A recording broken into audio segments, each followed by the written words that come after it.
दोस्तों, जब भी मार्केट गिरता है तो जो अच्छे इन्वेस्टर होते हैं, जो जानकार इन्वेस्टर होते हैं, वो क्या करते हैं, अच्छे फंड्स में लमसम इन्वेस्ट करते हैं।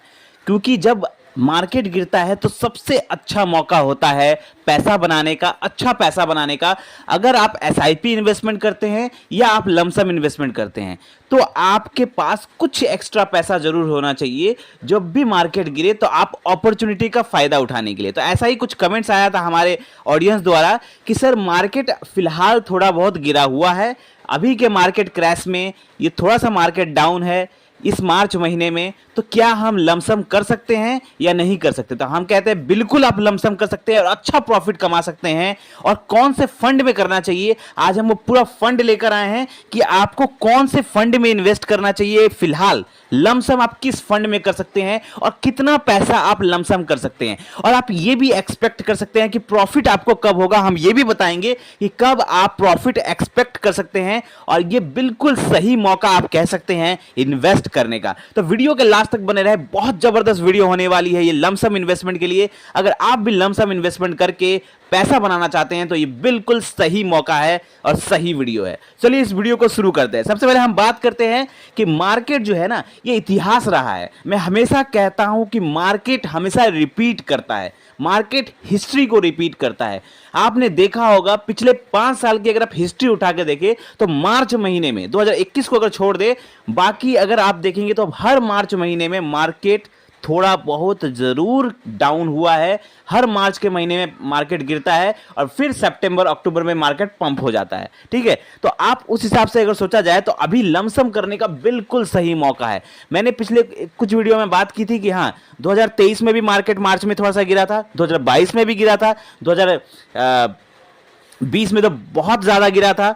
तो ऐसा जो मार्केट जो क्रैश होता है मार्च महीने में, तो ये हिस्ट्री को रिपीट करता है। तो अगर आप इस टाइम पर अच्छे फंड्स में इन्वेस्ट करते हैं तो डेफिनेटली बहुत अच्छा पैसा बना सकते हैं। अब मैं बात करूंगा कि आपको किस फंड में इन्वेस्ट करना चाहिए और कितना इन्वेस्ट करना चाहिए। तो मैं सबसे पहले बता दूं कि अगर समझ लीजिए आपके पास अगर इन्वेस्टमेंट करने की क्षमता है 1 लाख रुपए या 50,000 रुपए। बहुत सारे लोग ऐसे हो सकते हैं जिनके पास 50,000 रुपए हो इन्वेस्ट करने को, और बहुत सारे लोग ऐसे हैं जिनके पास 1 लाख रुपए इन्वेस्ट करने को। तो आपके पास चाहे 50,000 हो या 1 लाख हो, आप क्या कर सकते हैं, अभी आप अपने जितना भी आपकी क्षमता है इन्वेस्ट करने का लमसम, आप उसका 50% अभी इन्वेस्ट कर सकते हैं और 50% वेट कर सकते हैं मार्केट थोड़ा और गिरने का। जैसे ही मार्केट थोड़ा और गिरेगा तो आप 50% और उसमें इन्वेस्ट कर सकते हैं। ठीक है, तो चलिए मैं फंड के नाम बताता हूं जल्दी से, ज्यादा आपका टाइम वेस्ट नहीं करूंगा। फंड का नाम बताऊंगा, फंड का एनालिसिस बताऊंगा। जबरदस्त फंड होने वाला है वो, जो कि मैं ऐसा फंड बताऊंगा ना जो कि आने वाले 5 साल में ना उसकी रैली निकल के आ रही है। ऐसा लग रहा है कि वो उस फंड का, उस सेक्टर का वो बहुत बढ़िया फंड निकल के आने वाला है और बहुत जबरदस्त परफॉर्मेंस दे सकता है वो फंड। उस फंड का जो मैं पहले भी उस फंड के बारे में बताया हुआ है, उस फंड का नाम है आदित्य बिरला सन लाइफ पीएसवी इक्विटी फंड। ठीक है, ये एक सेक्टेरियल फंड है। ठीक है, लेकिन जो मैं बात करूं इस फंड के बारे में, इतना जबरदस्त मुझे ये फंड लगा कि मैं इसके बारे में, जब मैंने बात की थी पहले भी, मैंने कुछ वीडियो में बात की है और काफ़ी लोगों ने इसके बारे में कहा है कि हाँ सर ये फंड जो है बहुत ज़बरदस्त है। इस फंड का जो बेस्ट पार्ट है ना वो है उसकी होल्डिंग्स। पहले मैं रिटर्न की बात करता हूँ। इस फंड ने एवरेज रिटर्न, जो एवरेज रिटर्न होता है जब से मार्केट में आया है तब से इसने एवरेज रिटर्न दिया है 35% से ऊपर का इसने एवरेज रिटर्न दिया है। ठीक है, और पिछले 3 साल में इस फंड ने 44% का रिटर्न दिया है, 44% का। और पिछले 1 साल में इस फंड ने 91% का रिटर्न दिया है। ऑलमोस्ट पैसा को डबल कर दिया है इसने पिछले 1 साल में अपने इन्वेस्टर का। लेकिन मैं हमेशा कहता हूं कि मैं वो बंदा नहीं हूं जो सिर्फ रिटर्न देख के इन्वेस्टमेंट करता हूं। मैं कभी भी ना सजेस्ट करता हूं ना खुद इन्वेस्ट करता हूं ऐसे फंड में जिसका रिटर्न खाली देख के कभी इन्वेस्टमेंट मत करिए कि हाँ इतना रिटर्न आ गया, पिछले साल में इतना रिटर्न आ गया तो मैं इन्वेस्ट कर देता हूं। रिटर्न देख के कभी इन्वेस्टमेंट मत करिए। मैं हमेशा सलाह देता हूं आपको अगर इन्वेस्ट करना है तो उस फंड का आप एनालिसिस देखिए, होल्डिंग एनालिसिस देखिए, किन किन सेक्टर में पैसा लगा हुआ है, होल्डिंग्स देखिए, किन किन कंपनीज में पैसा लगा हुआ है, फंड फंडामेंटली स्ट्रांग है या नहीं,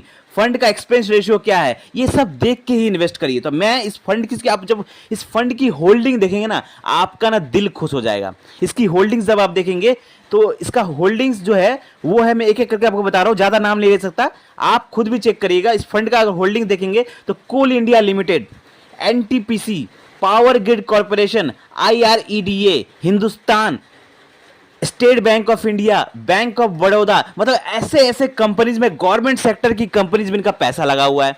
अब ऐसे कंपनीज में पैसा लगा हुआ है, जैसे कि आप कह सकते हैं ना कि आने वाले टाइम पर जब इंडिया का ग्रोथ बढ़ेगा तो डेफिनेटली इस फंड का भी ग्रोथ बढ़ेगा। लोग कहते हैं ना कि अरे इंडिया पे लगा दो, तो ये उस टाइप का फंड है कि हाँ इंडिया पे लगा दो, और ये फंड बहुत जबरदस्त होता है। इसकी होल्डिंग एनालिसिस आप देखिए, पहले होल्डिंग एनालिसिस देखेंगे तो आपको खुद समझ में आ जाएगा कि फंड क्यों मैं इतना अच्छा बात कर रहा हूं इसके बारे में।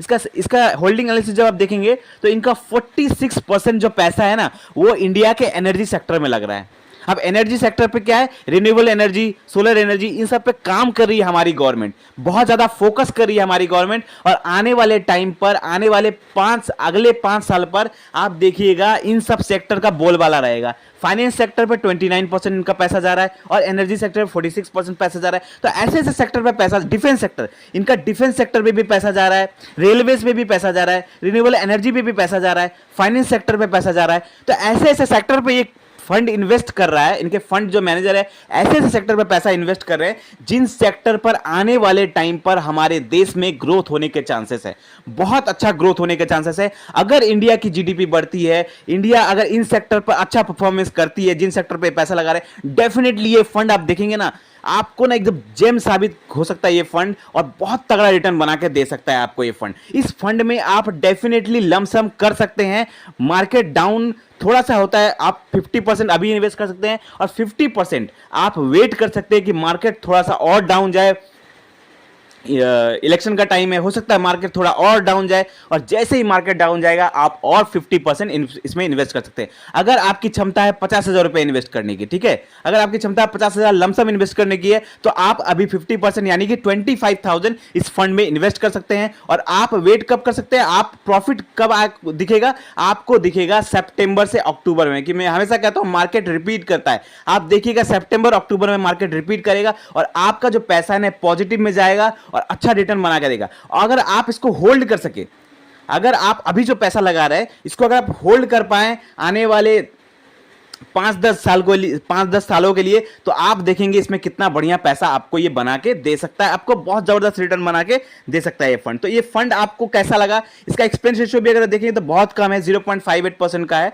तो अगर आपको ये फंड अच्छा लगा तो आप इसमें लमसम कर सकते हैं। थोड़ी बहुत अपनी रिसर्च भी जरूर करें, क्योंकि पैसा आपका है तो आप अपनी रिसर्च जरूर करें। बाकी मैंने खुद इस फंड में खुद लमसम किया हुआ है, मैं भी प्लानिंग कर रहा हूं, थोड़ा और मार्केट गिरे तो थोड़ा और लमसम मैं भी इसमें डेफिनेटली करूंगा। तो आई होप आपको ये वीडियो अच्छा लगा होगा। वीडियो से रिलेटेड कोई भी क्वेश्चन है तो कमेंट करें, वीडियो अच्छा लगा हो तो लाइक करें, और ऐसे ही जबरदस्त वीडियो पाने के लिए हमारे चैनल को सब्सक्राइब करें, हमें प्यार दें। धन्यवाद।